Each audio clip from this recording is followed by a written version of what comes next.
Bonsoir mes amis. Alors, je vous invite à vous lever s'il vous plaît. Entourés de nos partenaires, nous nous efforçons que les décisions que nous prendrons ce soir soient les meilleures pour les citoyens d'aujourd'hui et les citoyens de demain.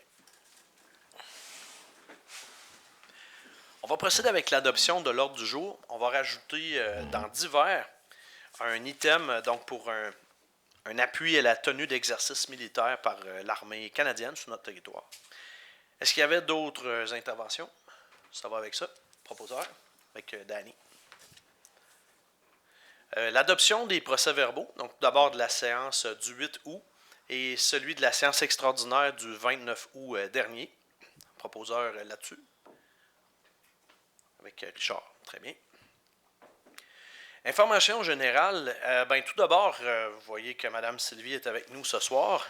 Donc, on a eu le départ de notre directeur général, M. Félix Nunes, qui, en fait, comme tout bon beauceron qui se part une compagnie, veut évidemment le succès de son entreprise. Fait que M. Nunes, son entreprise, au niveau de gestion, de management, d'entraînement, de coaching, et donc a décidé de se concentrer là-dessus. Son entreprise se développe assez bien. Fait que, donc, il a terminé le 7 septembre. Et puis, on voudrait remercier sincèrement M. Nunes pour le travail qu'il a fait pendant l'année, en fait, là, qui a été ici avec nous. Fait que merci, Mme Sylvie, de pouvoir, comme directrice générale adjointe, de pouvoir nous aider dans l'intermédiaire. On a également le départ de Mme Sarah Veilleux, qui était adjointe administrative depuis plus de 3 ans. Madame Veilleux, donc, a décidé, en fait, de changer de domaine et puis, donc, elle a terminé le 2 septembre. Fait que, juste mentionner qu'on a, bien sûr, un concours, donc, en cours à ce moment-ci. Donc, le recrutement se porte quand même bien. On a des candidatures qui rentrent actuellement. On a eu une embauche, Mme Karen Lessard, au niveau de tout ce qui s'appelle sport, loisirs et vie communautaire. On a Mme Catherine Métivier qui est contractuelle avec nous, qui fait un excellent travail. C'est simplement que Mme Métivier, et on respecte ça, a demandé à réduire un peu ses heures dans les derniers mois. Fait que maintenant, on a des projets, comme vous savez, la municipalisation du presbytère et différents projets comme ça. On a le terrain de soccer aussi qui s'en vient synthétique. Donc, c'est ça. Fait que tout ce qui se passe va se poursuivre. On a besoin de bras. Le développement de la plage au lac Fortin, ça fait quand même plusieurs années qu'on veut le faire. Fait que, Mme Lessard va nous aider pour ça. On a eu, donc, il y a des gens qui quittent, mais il y en a qui sont là avec nous depuis longtemps. On a eu des 10e anniversaires au service de la municipalité, M. Simon Busque. Donc, on célèbre les deux maintenant. Lui est entré en service le 21 mars 2012.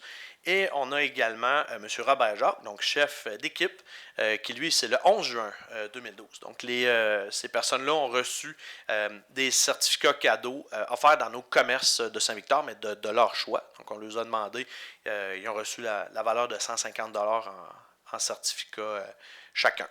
Puis, on les remercie. On a besoin de tout notre personnel, puis très fiers de ces gens-là. Donc, maintenant, on a bien sûr des gros travaux qui sont en cours actuellement, comme si vous avez probablement passé dans le village. Il y a la route 108, oui, qui est faite par le ministère des Transports. Ça se passe assez bien. Mais on a aussi la rue industrielle Nadeau. Et donc, cette rue-là, on refait un peu la fondation pour permettre d'avoir une meilleure durabilité. Il va y avoir une plus grande largeur, il va y avoir un petit peu plus d'accotement. Dans l'emprise municipale, en fait, c'est qu'il va y avoir des bordures. Puis, ce qui va se passer aussi dans ce secteur-là qui est résidentiel, il va y avoir une bande cyclable. Ça fait qu'à ce moment-là, ça va être plus sécuritaire pour les familles, les gens. Puis ça, c'est une première phase. Il va y avoir beaucoup d'autres phases au cours des prochaines années qui vont connecter normalement avec le boulevard du Val, avec tout ça. Mais il faut partir à quelque part. Fait que là, cette année, c'est cette portion-là. La portion d'en bas, donc entre l'intersection qu'on voit ici, Ambroise, Joalisa et Industriel Nadeau, donc sera où les usines, donc elle va être faite l'été prochain normalement. Fait que voilà, et une très bonne nouvelle, on a enfin des blocs qui se bâtissent sur la rue Ambroise. On dit comme l'ex-ministre Mme Jérôme Forget, donc la pépine, comme on dit, quand on voit les pépines, on est content. Mais savez-vous qu'il y a eu de l'ouvrage avant que les pépines ça aille là? Il y a des gens qui ont décidé de prendre des risques, qui ont acheté des terrains. Et nous, comme municipalité, on a accompagné ces investisseurs-là pour modifier certaines, faire de petits ajustements là, de réglementation pour que ça soit tout en norme et que ça s'harmonise bien avec le milieu. Fait qu'honnêtement, félicitations aux investisseurs, M. Loisel notamment dans ce dossier-là. Puis nous autres, c'est un dossier que notre amie Mme Patricia aurait voulu vous présenter. Mais donc, malheureusement, ce soir, elle avait un empêchement. Fait que ça fait pas mal le tour pour les informations générales. Alors, on est rendu à la correspondance. Oui, on a une correspondance de la ville de Saint-Georges. Ville de Saint-Georges, donc qui ont ce qu'on appelle la cour municipale. On utilise leur service depuis quelques années. Ça se passe bien. La Ville de Saint-Georges a un projet de rénover un peu tout ça parce qu'il y a des choses qui marchent un peu à l'ancienne et veulent vraiment se moderniser, se mettre à la page, puis en termes de sécurité également. Non seulement des personnes, mais des documents dans ce secteur-là. Fait que ce qui va arriver, donc il y a un projet de pas tout à fait 3 millions de dollars là, qu'ils ont à faire. Et présentement, malheureusement, ils n'ont pas accès à aucune subvention. On peut avoir des subventions du gouvernement pour faire une bibliothèque, pour faire une caserne de pompiers, des choses comme ça, mais il n'y a pas de subvention apparemment pour une cour municipale. Fait que ce que la ville nous dit, c'est qu'ils veulent avoir un appui moral pour leur dire, écoute, on aimerait ça que le gouvernement fasse de quoi. On n'est pas probablement la seule région là, dans cette situation-là. Et si jamais, par exemple, il n'y avait pas de subvention, il y aura peut-être une possibilité que mettons qu'on puisse, s'il y a un règlement d'emprunt éventuel, qu'il y ait une contribution à partir des amendes qui sont perçues ou quelque chose de même, mais on n'aura pas normalement de quoi immédiatement à payer. Mais la première étape, c'est de demander au gouvernement de nous aider là-dedans comme région. Fait qu'on n'a pas de REM, nous autres, à 10 milliards. Là. On pourrait juste avoir une petite cour municipale à 2, quelques millions. Ça ferait bien notre affaire. On a besoin de ça comme région. Quand même, les deux MRC qui font affaire avec la ville de Saint-Georges là-dessus. Ça fait que, voilà. Fait que, on va avoir besoin de quelqu'un pour proposer cet appui à la ville de Saint-Georges avec Nancy. Excellent. Est-ce qu'on avait d'autres correspondances? Non, on n'avait pas d'autres. Parfait. On est rendu à OMH État financier 2021. Donc, il y a eu en fait, les dépenses un peu différentes de ce qui était prévu. Hein. Oui. Donc, normalement, les OMH, HLM, comme on dit, ils présentent, il y a un budget, et puis les municipalités, lorsqu'ils ont... parce que vous savez, la tarification, le loyer est établi en fonction des revenus de la personne. C'est ça qui fait que c'est pour aider les personnes là, qui peuvent avoir des revenus plus modestes. Et, donc... mais les dépenses, elles sont toujours là. Fait que l'engagement du milieu représente 10% de ce qu'ils appellent, ce qui est un déficit dans leurs opérations. Fait qu'on avait déjà payé un montant d'avance qui est estimé, mais ça a été un petit peu moindre, ça fait qu'il y a une différence. Oui, parce que pour les états financiers, pour le HLM de Saint-Victor, les revenus ont été établis à 42 936, les dépenses à 102 827, pour un déficit de 59 891, dont la municipalité contribue à 10 soit 5 989. La municipalité avait déjà fait une avance de versement au montant de 6 164. Donc, l'Office municipal d'habitation du Sud nous a retourné un chèque de 175 $ qu'on avait payé en trop. Ah ben c'est parfait. On a besoin d'un proposeur pour merci beaucoup pour les états financiers vérifiés, révisés avec M. Xavier. Très bien. On a rendu avec règlement harmonisé MRC Beauce-Centre. Par rapport, en fait, les règlements harmonisés, c'est de dire que ce qui est applicable sur certains termes, donc soit la même chose, mettons, à Saint-Victor qu'à Beauceville, qu'à Ville-Saint-Joseph, dans toutes nos municipalités de notre MRC de Beauce-Centre. Fait que là, présentement, on adopte les libellés, c'est parce qu'il y a plusieurs étapes là-dedans. Les libellés, c'est de dire, en fonction de ne pas avoir respecté telle réglementation, c'est telle amende qui est faite, qui est attribuée... en fait, qui est pour la personne qui a commis cet acte-là. Fait qu'entre autres, au niveau du colportage sollicitation, la nuisance salubrité, et enfin, sécurité, paix et bon ordre. Fait qu'on a besoin d'un proposeur pour ce faire, avec Nancy. Ressources humaines, comité consultatif d'urbanisme, on a donc Madame Fernande J. Boucher qui remet sa démission, qui se retire, donc qui a été impliquée depuis le début du comité, donc depuis 22 ans de service, c'est majeur. On remercie vraiment chaleureusement Madame Boucher, très appréciée. Et elle en connaît des dossiers, elle en a vu au fil des années. Ça fait que merci beaucoup, Mme Boucher, de votre implication. On a besoin d'un proposeur pour accepter sa démission. Avec Richard. Ressources matérielles, offre de services professionnels, contrôle qualitatif des matériaux, rue industrielle Nadeau, donc pour les travaux en cours. Donc, pour assurer ça, on a besoin juste d'une résolution là-dessus. Est-ce qu'il y avait des détails là-dessus? Ben, c'est ça. C'est pour accepter l'offre de service que la compagnie Englobe a faite pour la surveillance des matériaux, ben, la surveillance, pour la qualité des matériaux, pour la rue industrielle Nadeau, pour un montant maximum de 7 425,90 avant taxe. Parfait. Proposeur là-dessus, avec Danny. Groupe Mascatel, autorisation pour l'installation d'un drain pluvial. C'est que, comme on dit, la compagnie de téléphone, ils veulent installer un drain pluvial parce qu'apparemment qu'il y a une source d'eau en dessous de le bâtiment. Donc, en tout cas, ils vont installer ça, puis comme dans la rue, mais les coûts que ça va être, ils vont tout payer. Puis donc, la municipalité s'implique là-dedans, mais ils vont, vu que c'est une demande privée, ben nous autres, ils acceptent. D'avance, ils s'engagent à payer les frais. Ça nous semblait assez clair puis correct. On a besoin d'un proposeur là-dessus avec Xavier.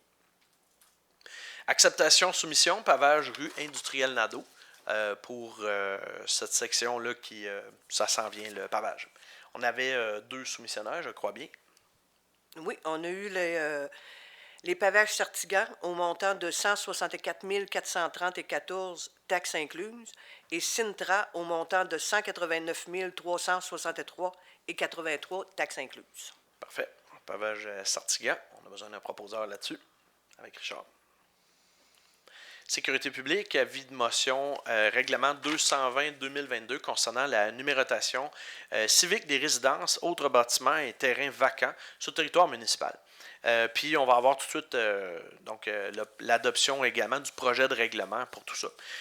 C'est de quoi qu'on va vous parler un peu plus dans les prochains jours, dans les prochaines semaines. Ça fait quand même plusieurs mois que c'est en développement. Les numéros civiques, c'est une question de sécurité. Simplement qu'on avait besoin d'un règlement pour régir ça. Il y a eu des choses qui ont été appliquées, mais normalement, il y a une réglementation et il faut se mettre à jour là-dessus. Fait que normalement aussi, dans les prochaines semaines, il devrait y avoir l'installation des fameuses bornes rurales, les bornes 911 comme on dit, donc sur toutes les résidences en secteur rural. On commence par ça. Il va y avoir subséquemment le lac Fortin qui va être fait dans une autre phase et c'est seulement pour les résidences rurales. Mais pour que tout ça fonctionne, ça nous prenait d'abord cette réglementation-là. Fait qu'on va vous donner plus de détails assez bientôt parce que c'est un gros projet. Il y avait des changements, des ajustements au niveau des noms de rues qu'il fallait faire. La rue finissait pas, mettons, au coin de la rue. Il a fallu changer des numéros pour les personnes affectées. C'est des petits ajustements, mais qui font toute la différence pour la sécurité.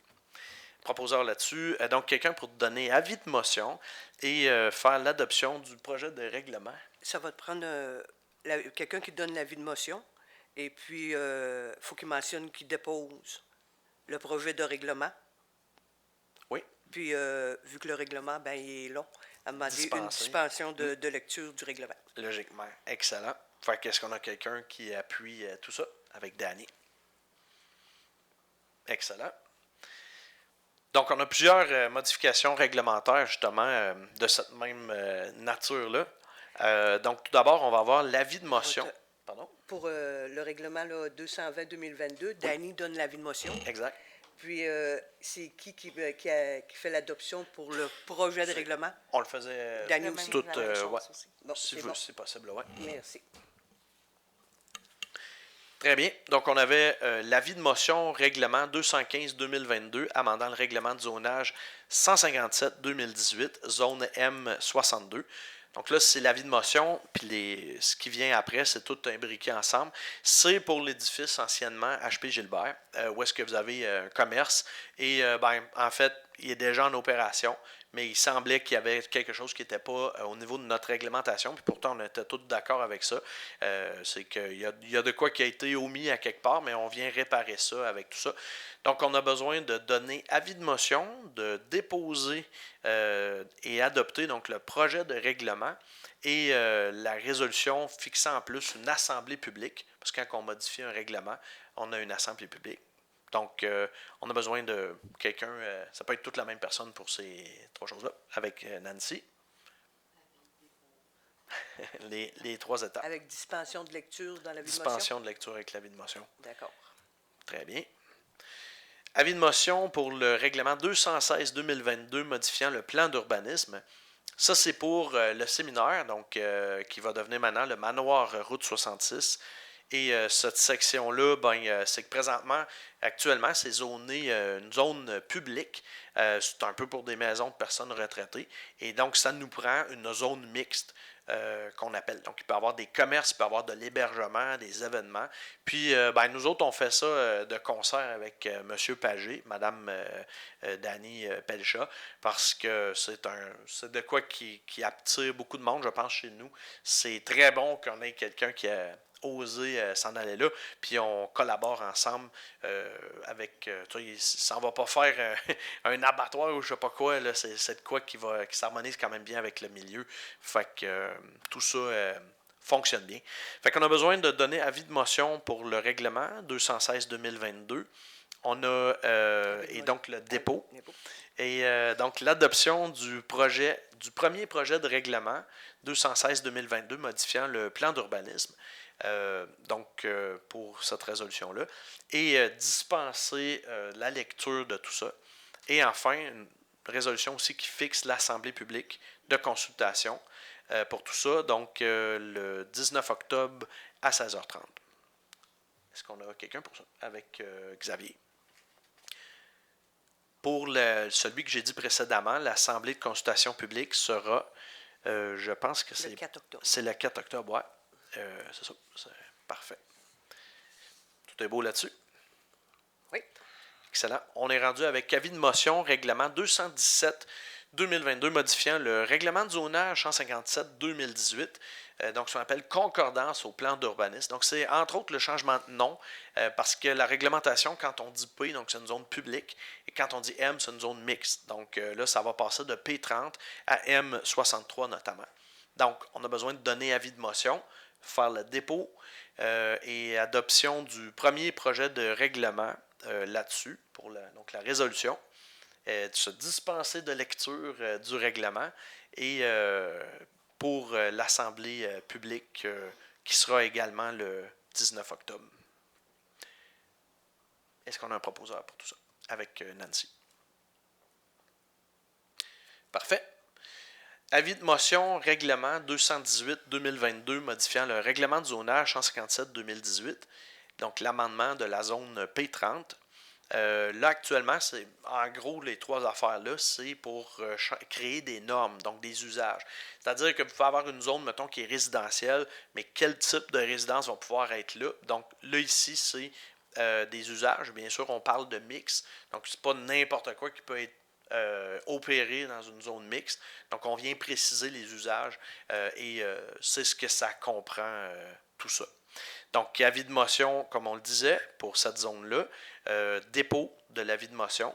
On va avoir l'adoption du premier projet de règlement et dispenser la lecture de cette réglementation-là et l'assemblée publique de consultation qui sera également le 19 octobre à la même heure.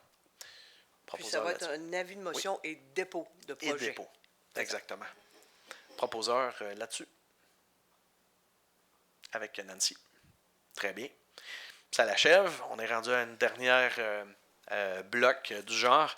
Ce sera à ce moment-là avis de motion, règlement 219-2022, modifiant le règlement administratif 157-2018 À ce moment-ci, c'est pour les définitions. Donc, vraiment de dire, OK, tel mot qui est utilisé, si on dit bâtiment, mais qu'est-ce que ça veut dire vraiment dans ce contexte-là? Fait qu'on a l'adoption, l'avis de motion, le dépôt du projet. Donc, le projet, en fait, de règlement, c'est comme le brouillon du règlement. Et donc, on a ça, on va passer une résolution. Et la résolution également qui fixe l'Assemblée publique de consultation pour cette réglementation-là au 19 octobre également. Proposeur là-dessus. Avec Xavier. Très bien. Résolution demande de modification au schéma d'aménagement. En fait, c'est pour avoir des assouplissements parce qu'il y a le secteur dans les développements qui ont été faits dans les années 90. Il y a un endroit où il y a déjà un ruisseau qui a été canalisé, donc qui passe dans le fossé. Puis nous autres, on veut faire une demande au schéma d'aménagement pour que les bâtiments puissent se bâtir plus proche d'un ruisseau, mais c'est qu'en fait, c'est un fossé qui... Le ruisseau aboutit dans un fossé. Ça a déjà été bâti de même. Fait que nous autres, on n'a jamais bâti de ruelle là, mais ça a été fait, puis ça fait quand même peut-être 25-30 ans. Fait que si on veut que les maisons se bâtissent, il faut qu'on fasse une demande de modification au schéma d'aménagement. Ça va avec ça. Proposeur, avec Richard.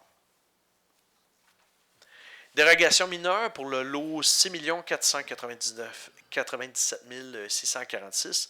C'est pour le secteur de la rue principale, donc des multilogements qui vont être faits sur, comme on dit, la terre des Bernards, la section entre le garage Bizier et la maison de M. Lessard, donc en s'en venant vers le village.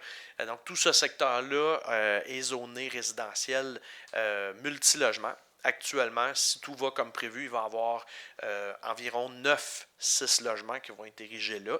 Ça fait quand même plusieurs mois qu'on travaille avec le promoteur pour que tout ça aboutisse. Ce qu'on a de besoin, c'est que on a besoin, la personne donc va ériger des remises, des espaces pour tous les locataires. Donc, c'est comme des lockers. Ça fait qu'on a besoin de faire une dérogation mineure là-dessus. Ça a été, Francis est très au courant de ça. Patricia aussi nous a fait des recommandations là-dedans, autant pour là que pour à modifier nos choses à l'avenir. Et donc, Mélanie, bien sûr, très au courant, notre inspectrice à ce niveau-là. Ça vous convient? Proposeur là-dessus avec Danny.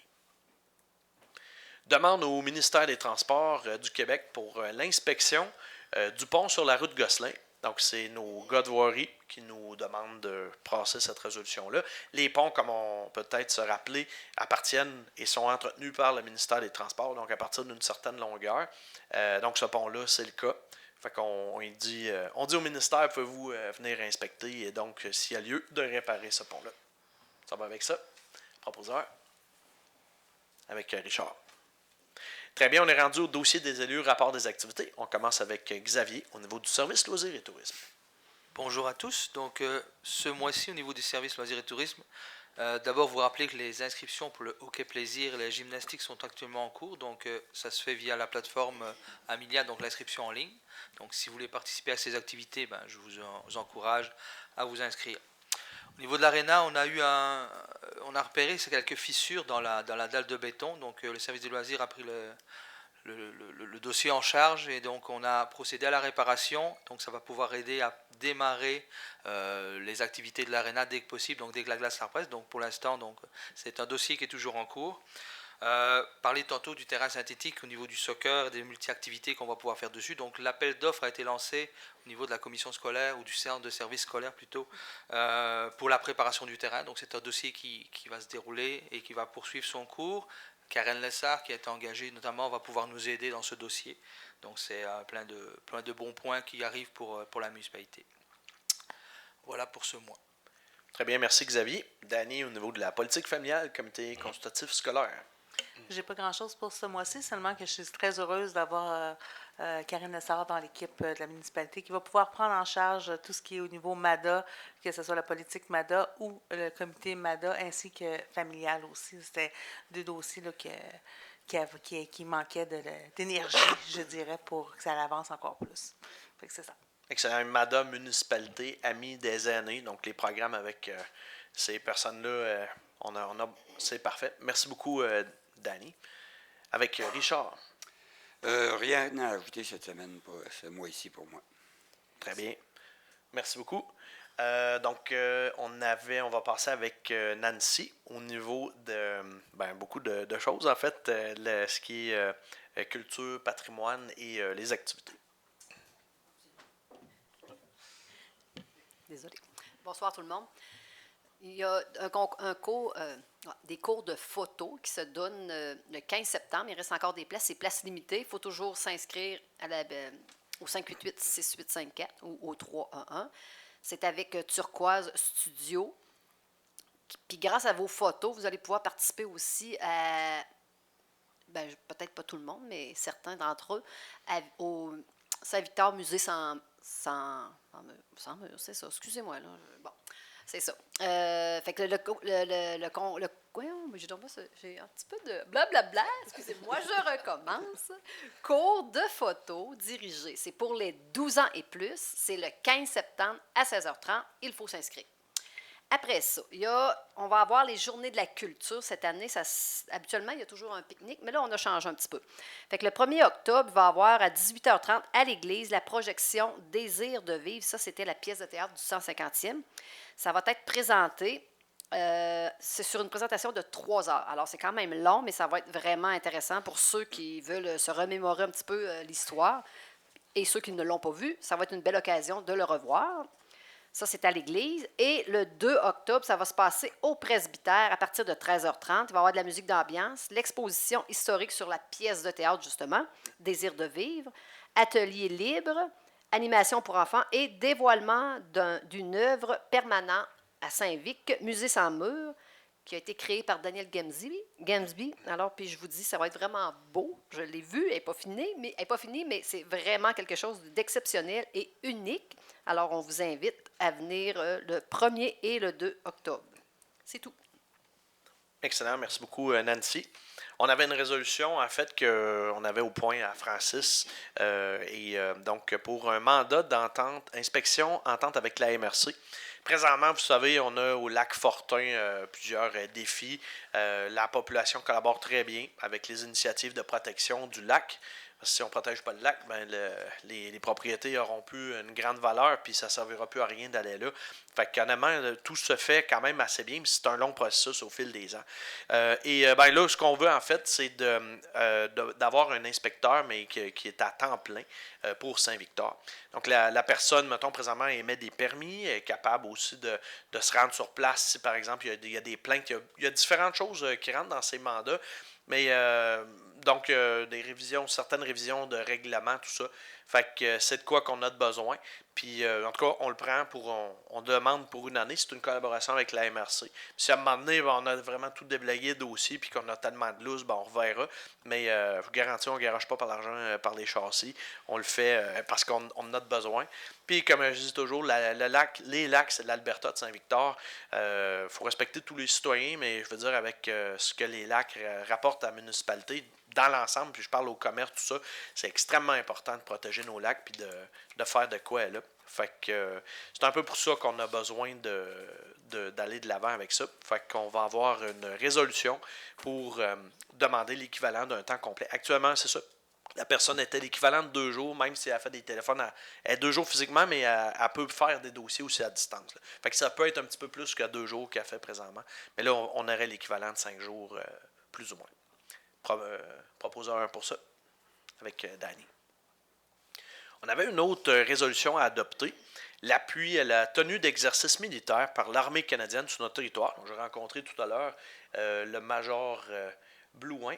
Et donc, en fait, c'est de quoi qui a déjà eu lieu dans les dernières années. C'est ce qu'on appelle l'opération, les exercices Rafale Blanche. Donc, ça se passe, comme le nom l'indique, à l'hiver. Normalement, c'est en janvier.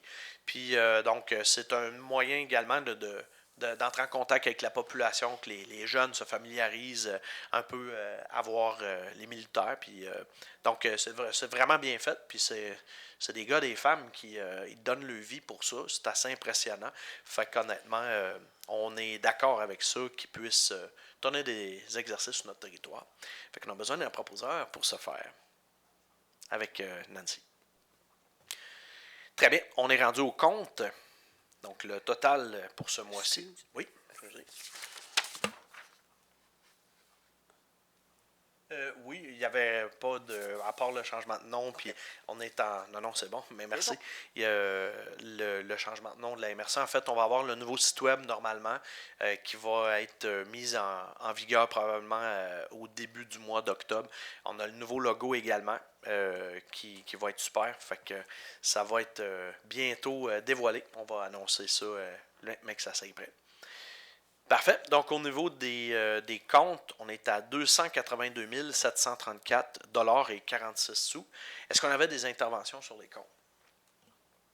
Ça va avec ça. On a un proposeur avec Richard. Très bien. On est rendu à la période de questions et commentaires. Il faut aller au micro. Oui. Madame Routier. Bonsoir, Bonsoir. Magnéel. Moi, je voulais soumettre, premièrement, une question par rapport au casier postal qui serait probablement installé dans la rue Doyon. J'avais pris un petit raccourci, savoir si c'était réellement un projet qui était en cours. Donc, je voudrais confirmation si c'est vraiment ça, que les casiers postales soient divisés en deux et soient installés. Moi, ça la donne à côté de chez moi, là, entre le 225 et le 223, je dirais. Donc, si vous me confirmez que c'est ça, j'aimerais soumettre, j'ai une lettre, une demande de modification pour l'installation des casiers postales. Je ne sais pas si vous voulez que je vous donne des raisons là ou je peux simplement vous soumettre ma demande. Ben, si vous avez une lettre, vous pourrez nous la remettre. Nous autres, c'est sûr qu'en fait, ça fait quand même plusieurs mois que c'est en discussion avec Post Canada pour rapprocher si on veut, les casiers postaux des citoyens, des gens qui, comme c'est probablement votre cas, c'est au début de la rue Doyon. Donc, Ouais. plutôt que se déplacer là, ça serait plus proche. Et d'ailleurs, à l'origine, j'étais conseiller municipal, c'était comme ça que ça aurait dû être fait. Et donc, pour différentes raisons, ça n'avait pas été fait. Fait qu'on a modifié le tout. C'est des nouvelles boîtes qui a une base très solide c'est ce que je me suis dit. en béton. Là, ça fait qu'elles sont très belles d'ailleurs et très résistantes. L'autre élément aussi, c'est que c'est l'endroit où ça va être mis. C'est un endroit où est-ce que c'est une ouverture pour une éventuelle rue. Donc, c'est un terrain qui est municipal. Ouais. C'est un peu ça. Mais évidemment, si vous avez des recommandations, nous autres, on va être sûr que ça convient avec ce que Post Canada veut. On est très ouvert à ça. Aucun problème. Dans le fond, de toute façon, je vais vous soumettre aussi des photos. Là. Oui. Je me questionnais un petit peu parce que oui, c'est vrai, c'est une rue figurée. Mais là, finalement, on va la bloquer temporairement. Là. Je ne sais pas, éventuellement, peut-être qu'on aura un nouveau développement, mais en attendant, c'est pas le cas. Mais c'est surtout, tu sais, l'emplacement en plein milieu de la rue, sécurité des enfants un petit peu. On s'entend que quand on met des casiers postales, les gens se stationnent puis revirent un peu n'importe comment. Fait que là, je questionne surtout, tu sais, pourquoi cet emplacement-là. Je questionne pas le fait que ça nous prend des casiers postaux, là. Mais, tu sais, qu'est-ce qui a motivé exactement cette adresse-là? OK. Moi, je vais vous dire, en fait, c'est vraiment Post Canada qui nous fait une recommandation sur tout plein de considérations au niveau de la sécurité, justement. Est-ce qu'il y a une bonne visibilité? La rue Doyon, ayant grandi là, on sait que c'est pas mal rectiligne. Est-ce que aussi la vitesse est appropriée? Donc, peut-être, est-ce qu'il y aurait besoin qu'on mette de quoi pour mieux jauger la vitesse dans ce secteur-là à cause de cette nouvelle installation-là.